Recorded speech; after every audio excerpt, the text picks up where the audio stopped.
नमस्कार, मैं हूं अश्विन शर्मा और आप देख रहे हैं न्याय टीवी।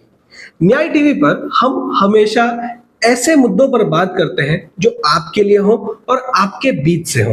और आज जो सबसे बड़ा मुद्दा हमारे देश में चल रहा है वो आपको पता ही होगा कि आरजी मेडिकल कॉलेज में जो हुआ कोलकाता में, अगर आप उसके डिटेल्स पढ़ेंगे तो आप शायद सहम जाएंगे। और अगर आपका दिल कमजोर है तो मैं तो आपको रेकमेंड करूंगा कि आप उसके डिटेल्स ना ही पढ़ें तो अच्छा है। अब इस केस के बारे में डिटेल्स और दुनिया भर की रिपोर्टिंग आपने सुनी ही होगी, पर आज हम आपसे बात करना चाहते हैं इस केस को लेकर सबसे बड़े सवालों के बारे में। क्योंकि केस तो हो गया, पर अब इस केस में इतने सारे छोटी छोटी चीजें हैं जो सामने आ रही हैं जिस पर बात करना काफी जरूरी है। सबसे बड़ा सवाल, जब ये इंसिडेंट होता है उसके बाद पुलिस वाले विक्टिम की फैमिली को फोन करके ये क्यों बोलते हैं कि ये एक सुसाइड केस है, जबकि आप अगर इस केस की डिटेल्स को पढ़ेंगे कि लड़की की आंख फोड़ दी गई थी और उनको बॉडी में कई सारे फ्रैक्चर्स हुए थे, तो ये कहीं से भी सुसाइड का केस नहीं लगता। तो ये सुसाइड कहां से बोल दिया गया, इसके बारे में सोचने वाली बात है। इसके अलावा जब विक्टिम की फैमिली हॉस्पिटल पहुंची तो विक्टिम की बॉडी 4 घंटे तक नहीं दिखाई गई। अब आप सोचिए कि एक फैमिली जिसके ऊपर इतनी बड़ी आपदा आ गई है, जो शायद मैं चाहूंगा नहीं कि किसी के भी साथ हो, लेकिन उनको 4 घंटे वेट करवाया जाता है और विक्टिम की पूरी बॉडी भी नहीं दिखाई जाती है। तो क्या शुरू से ही कोलकाता पुलिस इस केस को कवर अप करने की कोशिश कर रही थी? इसके अलावा अब ये मामला पॉलिटिक्स का नहीं है, ये मामला है इंसानियत का। आप किसी को भी सपोर्ट करते हो, आप लेफ्ट विंग को सपोर्ट करते हो, राइट विंग को सपोर्ट करते हो, आज बात है आप इंसानियत का साथ देंगे या आज भी पॉलिटिकल पार्टीज के पीछे भागते रहेंगे।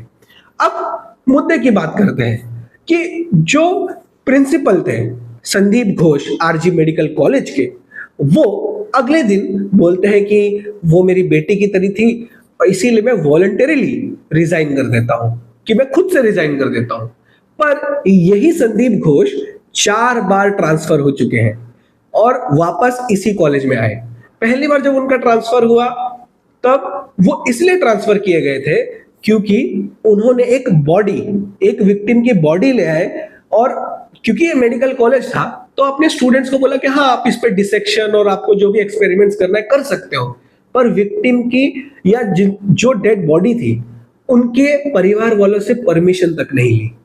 उनका ट्रांसफर हुआ, फिर वो वापस आ गए, चलिए ठीक है। जब दूसरी बार इनका ट्रांसफर हुआ तब ये पाया गया कि उन्होंने क्या किया, आपने पंचायत देखी होगी, पंचायत में कैसे है कि नए सचिव को ज्वाइन करने ही नहीं देते, वैसे ही ये क्या करते हैं कि जो नए प्रिंसिपल आते हैं उनको रात भर एक कमरे में बंद कर देते हैं और ज्वाइन करने ही नहीं देते।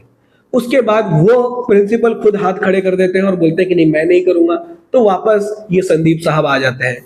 उसके बाद मिस्टर संदीप तीसरी बार ट्रांसफर किए जाते हैं, तब ये अपने स्टूडेंट्स को बोलते हैं कि तुम लोग आंदोलन करो और नए प्रिंसिपल को ज्वाइन करने ही मत दो।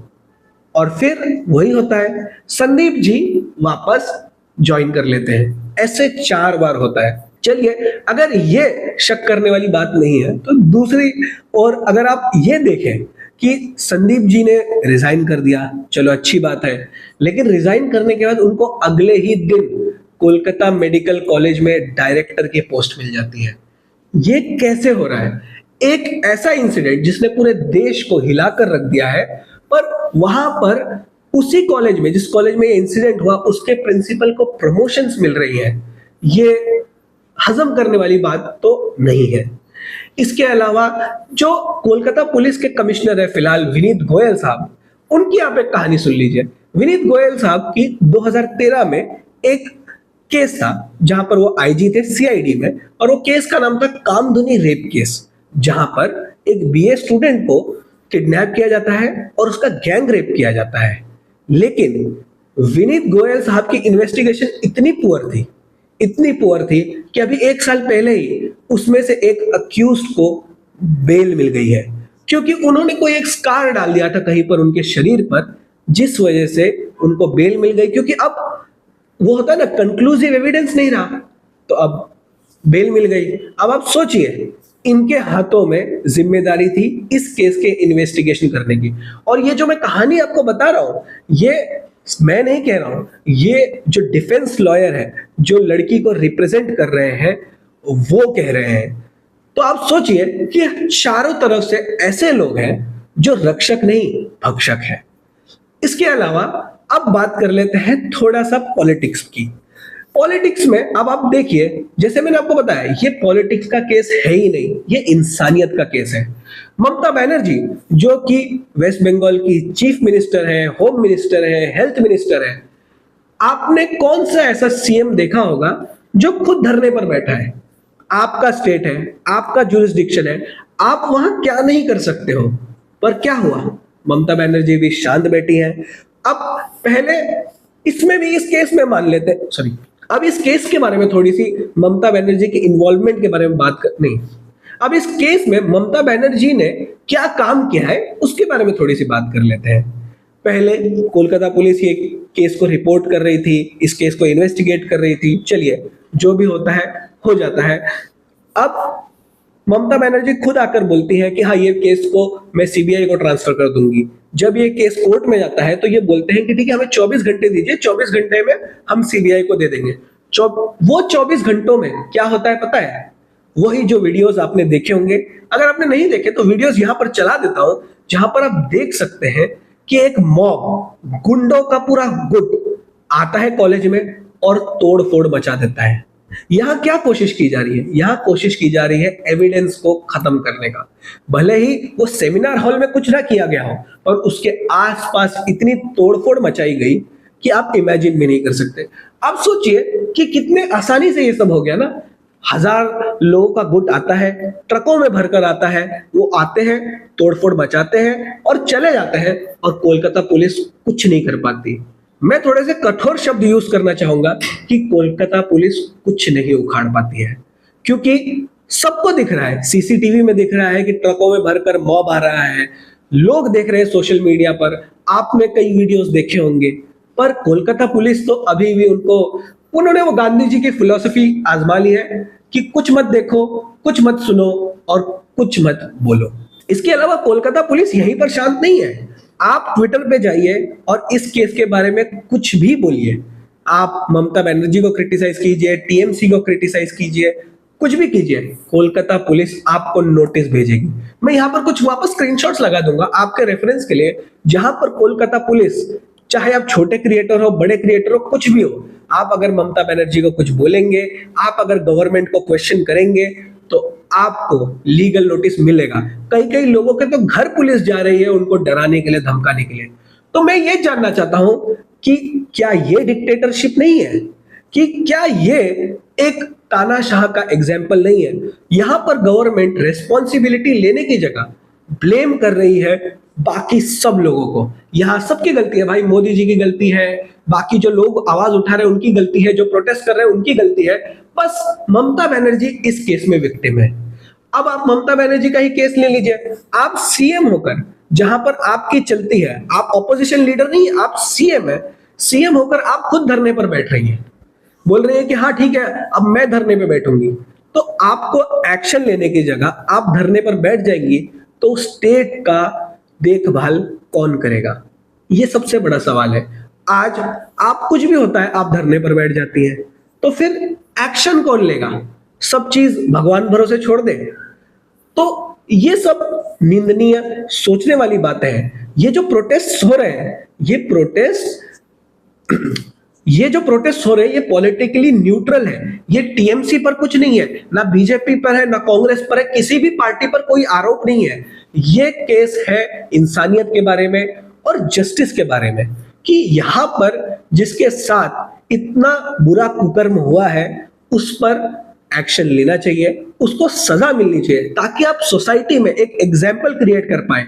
तो अगर आप ऐसा करेंगे तो आपके साथ ऐसा कुछ हो सकता है, आपको फांसी हो सकती है, कठोर सजा मिल सकती है, ताकि लोगों के मन में डर रहे। हमारे देश में क्योंकि हमेशा ऐसा ही होता है, जब तक ट्रैफिक सिग्नल पर हवलदार नहीं खड़ा होगा तब तक कोई ट्रैफिक नियमों का पालन नहीं करेगा।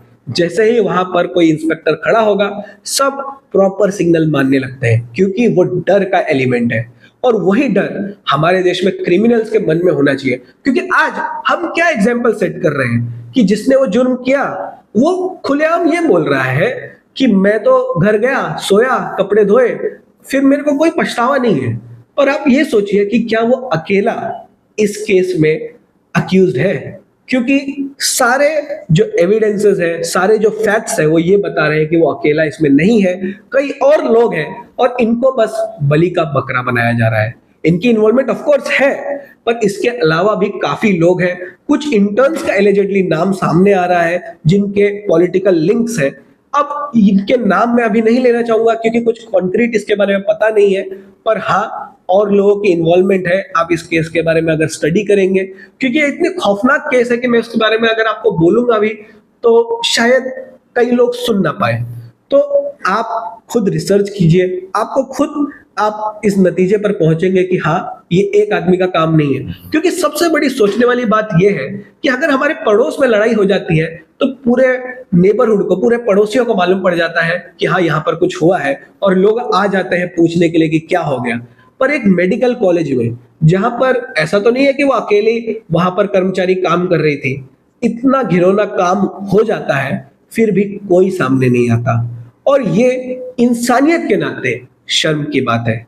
और जाते जाते मैं बस इतना ही कहूंगा कि वेस्ट बंगाल में अब जस्टिस और लॉ एंड ऑर्डर का निधन हो चुका है, तो इस पर अब सेंट्रल गवर्नमेंट क्या एक्शन लेती है या लोग क्या एक्शन लेते हैं, क्योंकि अब ये बात आ गई है लोगों पर। क्योंकि जिस दिन लोग चुप हो जाएंगे उस दिन आरोपी खुले घूमने लगेंगे और शायद हमें और भी ऐसे केसेस देखने मिलेंगे, क्योंकि लोगों के मन में तो आप डर खत्म कर रहे हैं ना कि देखो बाकी आरोपियों तो फ्री घूम रहे हैं तो हम भी करके फ्री घूम सकते हैं।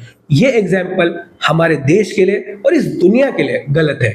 मैं फिर से कहना चाहूंगा कि ये पॉलिटिकल केस नहीं है, ये इंसानियत का केस है। तो आप भी आगे बढ़िए, आवाज उठाइए और इस केस को एक अंजाम तक पहुंचाइए, क्योंकि जब तक लोग बोलेंगे नहीं कुछ होगा नहीं।